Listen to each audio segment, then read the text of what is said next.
मित्रांनो, विषय माझे माऊली संत ज्ञानेश्वर. आता विश्वात्मके देवे येणे वाक्यज्ञ तोषावे, तोषोनी पद द्यावे पसारे दान हे. जे घरांची व्यंकटी सांडो तया सत्कर्मी अति वाढो, भूता परस्परे पडो मैत्र जीवांचे. या पसाय दानातून जगाला भक्ती, प्रेम व समता यांची शिकवण देऊन खराखुरात सूर्य तळपट ठेवणारे आपल्या सर्वांचे लाडके संत ज्ञानेश्वर.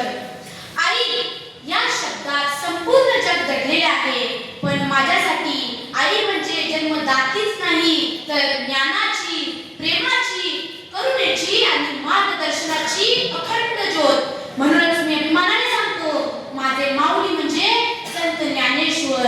संत ज्ञानेश्वर माऊलींच्या पाऊलखुणा महाराष्ट्राच्या मातीत कोरल्या गेला आहे. अल्पायुष्यात त्यांनी जगाला दिलेला संदेश आजही नवं जीवन देतो.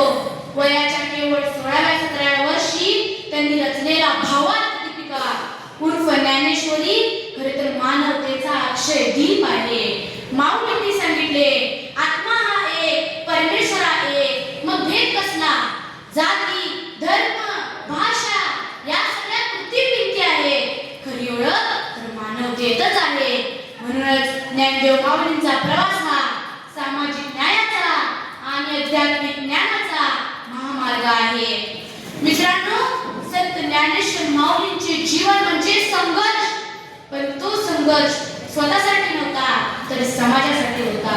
बहिष्कार झेललेले, दुःख सोसलेले, पण त्या दुःखातूनच समाजाला दिशा दाखवणारे हे महान संत. आजच्या काळात जाती, धर्म यासाठी आपण एकमेकांशी भांडतो, पण माऊलींनी तर हजारो वर्षांपूर्वीच सांगितले आहे, सर्व भूतांमध्ये देव आहे. भिंती नाही पूल बांधला, त्यांनी ओवाळला ज्ञानाचा दिवा, दिला भावनेचा उदार स्पर्श.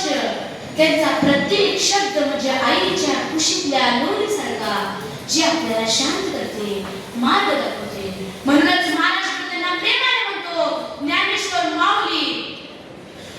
श्रोत्यांनो, तुम्ही कधी पालखीला हजेरी लावली का? लाखो वारकरी विठुरायाच्या नावाचा गजर करत नाचत गात पुढे जातात, तेव्हा मध्ये मध्ये गजर होतो, ज्ञानोबा माऊली तुकाराम, ज्ञानोबा माऊली तुकाराम. तो आवाज ऐकला की अंगावर रोमांच येतात, डोळ्यातून अश्रू येतात, मन हेच म्हणतं, हीच खरी आई, हीच खरी माऊली, हीच खरी आई, हीच खरी माऊली. आजच्या तरुण पिढीसमोर मोठे प्रश्न आहेत, ताणतणाव, व्यसन, नैराश्य. पण जर आपण माऊलींचे विचार आत्मसात केले तर अंधार नक्कीच नाहीसा होईल. अज्ञानाचा अंधार दूर करण्यासाठी ज्ञान हाच सूर्य आहे. भक्ती म्हणजे केवळ नामस्मरण नाही तर सर्व जीवांमध्ये देव पाहणे आहे.